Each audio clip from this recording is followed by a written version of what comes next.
back to Wonder of Faith. As always, I'm Anthony Bush, and today we have another special video. So we're taking another break from the orders to talk about something I think is quite important in this day and time. And I want to talk about identity. I want to talk about that question, who am I? Because I think it's one that perhaps it's hard to answer in this day and age. You know, people are part of groups and they're trying to fit in and they don't have time to exactly ask this question or think about it because they're so much surrounded by things telling them who they are. And so I think it's important that we take time now to just talk about it and to truly ask ourselves, who are we? What does it mean to be us, to be ourselves?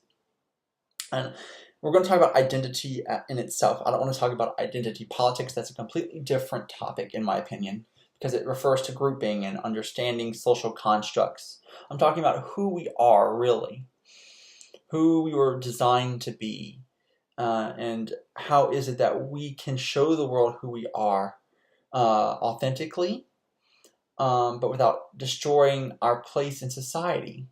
Sadly, that seems to be the case these days, that society and the individual are at odds. One can never present who they are because society refuses to listen to them, and so they have to put on a show. They have to kind of fit themselves in the society, show the society listening to who they are.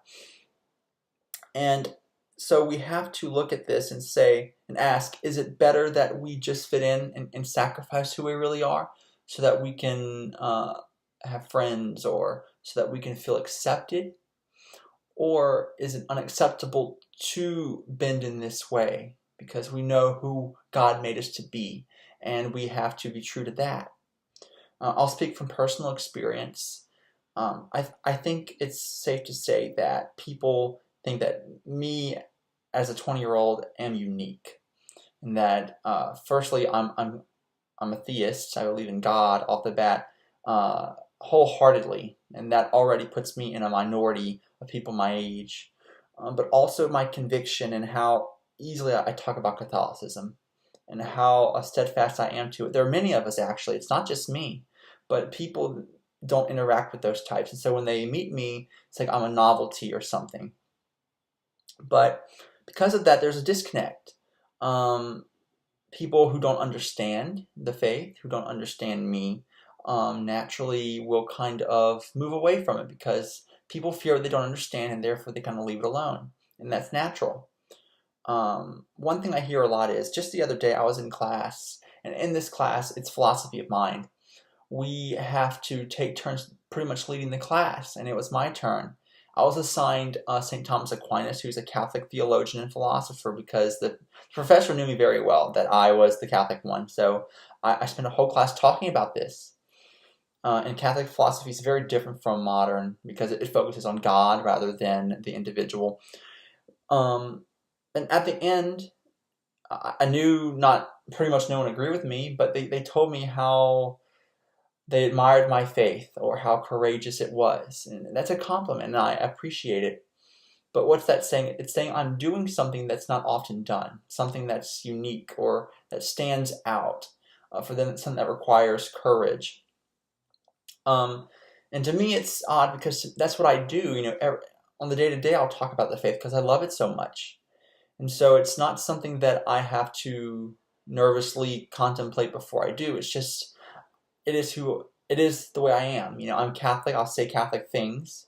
It's because the church isn't just religion. It's a cultural phenomenon. And so my jokes may be Catholic. My analogies may be Catholic. It's just part of who I am.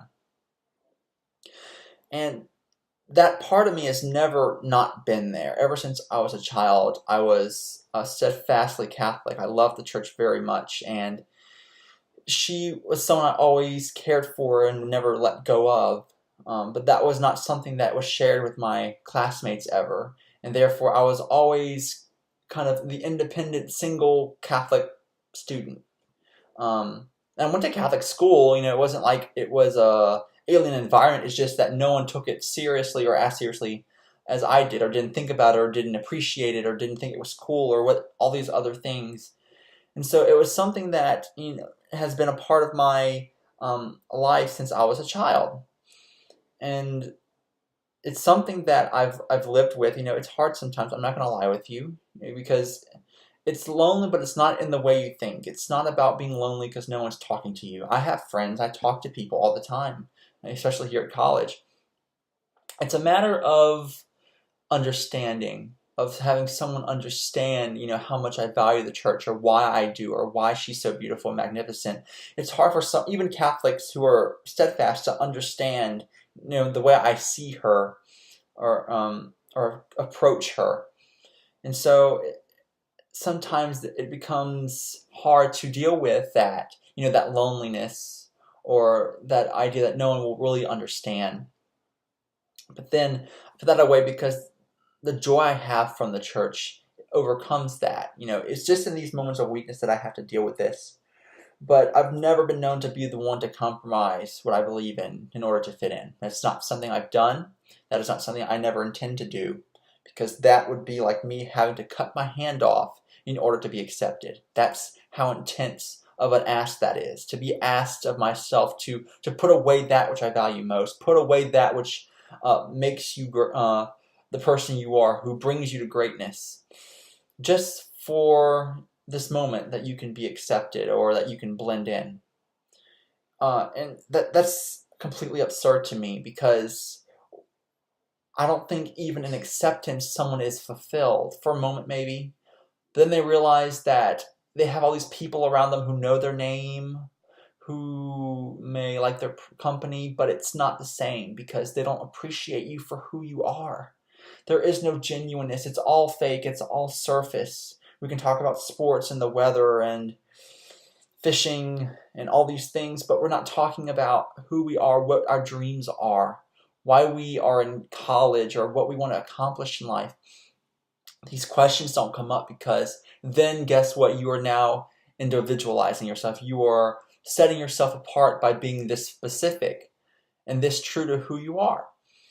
And so it's this horrible paradox of, we would think, especially in the church, that community is so important.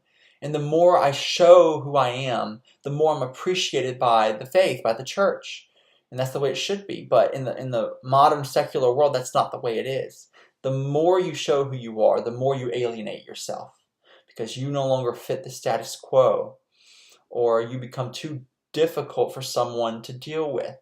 They don't want someone who's complex. They want someone who they can just spend time with and call it a friendship and slap that title on it. So it's hard to deal with the world when you have at least some understanding of who you are, or what you value highly. And so it's up to us to discern, where's that line? I would say that line does not tread too close to give up who you are to be accepted. I don't think that's a very good way at all, because you'll end up lost, you'll end up lying to yourself, and you'll just be unhappy anyway, because you're not dealing with the permanent things, the things that are there in you. Instead, you're moving toward these synthetic constructs of society, or fitting in with the crowd. And this especially goes for college students, for you who are my age. It's hard. I'm not going to lie. I know the culture at a university. It's not too kind. You can feel alone. Especially if you're at a large university. It's just like you are just a number. No one cares about you because you're just one of so many. But it's up to you to make those connections, to find those who are willing to care about you, to see you as you are, and then accept at least you and who you are, in your faults and in your gifts. But it's not going to be everyone. It has to be those unique and special individuals who are capable of that, because not everyone our age are capable of that. They're still stuck in this mentality of being part of the mob or the group, and they don't know who they are because they never asked themselves that question. Or they've tried and they failed in that moment. And it will take some more time for them to realize that's a question that needs to be answered, and that's what's important, and not the parties or anything like that. So it requires a moment of taking a step back. I can naturally do it because it's something I enjoy doing. I'm a philosopher. I look at the big picture. And so we can get caught up in the day-to-day and impressing this person and fitting in here and not calling attention to yourself and whatnot, that we forget the huge picture of life. We have to ask ourselves these more, what we call teleological questions, that is, questions of purpose, of meaning, of origin. Who are we supposed to be? That's the question. That's a question we have to answer very soon, or else we'll have trouble throughout the rest of our lives with everything else that we do, because we do stuff but we don't know why, or we don't know if we're good at it because we don't know ourselves. It's this horrible chain reaction. We have to ask ourselves, who are we meant to be? And once we figure that out to some degree, we can ask, what are we meant to do? And slowly but surely we build an understanding of who we are, a solid foundation, a part of us that does not change with the tides anymore, but stands because we know that's who we are. I can't tell you how many times I've debated about faith or philosophy, or almost everyone I come across will disagree with me. It's just the way it is, and I'm sure that's true for you as well. And it can be so easy to just forget about it and say, forget it, I had these ideas, but they're causing me pain because I know I can't let go of them, but I have to argue for them and stand up for them. And then you just hurt yourself, and so let's just forget about it. Like, I don't have to be Catholic Anthony right now. I can just go along with it just for the sake of having peace and feeling accepted. That's a temptation. But in doing so, I'm giving up something. I'm telling this person that which I strive for, this faith that I see is magnificent, beautiful, and this church that I know is the way to salvation. I know it's a matter of faith, it is. And I can't tell you it's going to be proved scientifically, but for me, I am convinced, and I accept it as objective, absolute truth.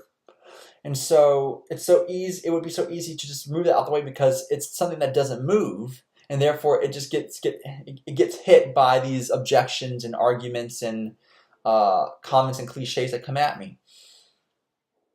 But I would be giving up that which I love most. I would be giving up that which is the source of my joy. It may cause pain for others to disagree with me, at least for the moment, and eventually I get over it. It helps me actually because I strengthen the faith. I think about what they say, and then I provide an answer or solution. But I can't give up that which I value most, that which gives me the faith to go on. That's ridiculous. It's like selling a house for a spoon, or giving up something so great in value just for the sake of something simple and in the moment. And so we have to understand that there's going to be pain in life, and the pain will have to do with who we are, because people won't understand, at least to some degree. It's very hard for anyone to understand someone else fully because we're not that person. I can't read their mind. And so it can be difficult, especially if you find it important to explain yourself like I do. Like my friends, the friends that are closest to me, I try to explain myself. And it takes a lot of effort, it takes a lot of time, Lord knows. But it's something I enjoy doing because as my friends who are there for me, I have to explain myself to them and help them understand me as I try to understand them better, so I can care for them better, hand in hand. And there's joy in that, but the suffering that comes with failing sometimes to help them understand, or failing sometimes because you refuse to be part of the group, it's a matter of life. There's going to be sacrifices needed. I've said before, those greatest things in life require sacrifices first. We have to put in the effort, the time, the sweat and tears. And then we obtain this great truth, or this great goal of ours. And so that's something I'm willing to do, and that we have to be willing to do, or else we'll be stuck in this state of never knowing who we are, or never knowing what we could have been, the potential we had. It's a sad thing, it really is. I'm going to get more specific now, especially for college age people here. It's so easy to be a part of the group, of the mob mentality, to just give up your convictions just for the moment. And that's why I think there's a lot of drinking and drugs and intercourse and all these things that shouldn't be happening at our age. That's the stereotype of a college kid. Like, he's drinking, he's doing some marijuana, he's going out partying, not giving a care. That's the stereotype, but we're better than that. I know we are. We have the capacity for greater. We don't have to give into stereotypes and settle for it. Because let's be honest, we have a future ahead of ourselves. And I think some of us will look back and regret what we did. Kind of see the stupidity of our actions, of trying to impress people or trying to fit in for some purpose of influence or whatever. It doesn't make any sense because you're sacrificing something that's too important. Who you are. We are humans. We have great value.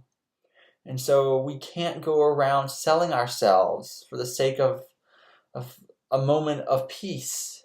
It's not worth it. It's a cheap deal. We have to be willing to stand up sometimes, have courage, as they say, and try to change the world for the better. That's what we're called to do. Especially, I'm coming from a Catholic perspective because that's what makes me who I am. But that's not why I'm Catholic, because it's who I am. I'm Catholic because I see the order of the universe. I see the beauty of it. I see how things function in a very fine-tuned way. And I see a creator. I see that there must have been some beginning. And yes, I'm doing something philosophical at the moment, but it's not going to be too crazy. But then, as the church says, you can't know God from that. You can't know how he is. You can only know that he is, or that he created. To know who he is, I have to use faith. Come to understand my love, and then its origin. Use it to trace it back and find God. Because that's my reality. That is reality. And I'm seeing reality as it is. I am an objectivist, so I'm going to use objective language. Because God exists, because God is loving, God is unmoving, and I serve God, I can't give that up. That's not something you can just put under the rug for a moment while you do something else. No, it's a continual understanding. It's a continual evaluation of how you live. And so I can't sacrifice that. That would be forsaking who I am, forsaking who God made me to be. So I'd say for any of you struggling with identity, I ask you, we all at one moment or another get fed up with our what we're doing right now or what we're struggling with in our little box that we're seeing, all the things we have to do. But we just give up for a moment and we go outside and we look at the stars. And we try to think about what's beyond this, what's greater, what can overcome. And that's our natural response. We're naturally looking for God in that moment because we have the capacity to take a step back and see what is greater than ourselves and our struggles and our little life and routine that we do. When we look back at that origin, that teleological cause, that first thing, God, who knows everything, who made each of us uniquely, we look at him and we come to understand what good is. He helps us. He really does. We have a natural capacity to know what good is, but he really helps to see the beauty in the good. How good he is good. So we see how good is a living thing and not something that's just static or a list of rules. And we look out at the stars and we then start to have peace because we see that we have a future. There's something more to what we're doing now. And we stop thinking about how can I fit in now? How can I be cool now? Or how can I be accepted now? Instead, see how can I be who I'm supposed to be for what I'm supposed to do in life. You orient yourself towards that higher thing, that your greater self, that which you're made to be by God. Because we all have potential that it has not been tapped yet, and God gave it to us. We have to be our best selves. That's the point of life, to make that a reality with God, of course, with his help. And so we have to strive for that.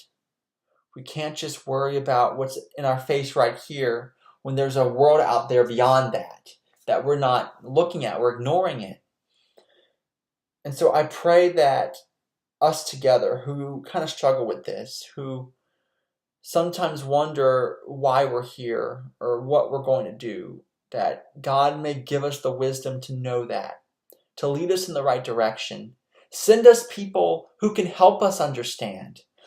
That's what I try to do with my friends. I feel like it's part of my responsibility to help them understand what they're supposed to do, to help them understand why they're great and why they have such value and beauty and what God has in store for them, with their gifts and talents. And so be there for one another. Stop the small talk, stop the stupidity for just a moment and talk about those things that matter. It may be awkward at first because we're not used to these type of conversations. I am, because that's my favorite type of conversation. I always go there, but some of us aren't used to that. But just take the risk for the moment. Shatter that surface and see the beauty of the real, of that which goes deeper.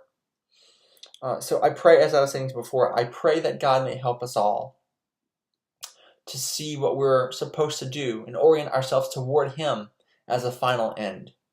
It's going to take effort and time, but it's definitely worth it, if only we give it a chance. So this has been a different video. I've been a little bit more, personal maybe. I think it's important. It's a very important topic. And so may we find who we're supposed to be and be happy, because God allows us to be through being who we're supposed to be. As always, may you find final victory in Christ, and I will see you next time. Goodbye.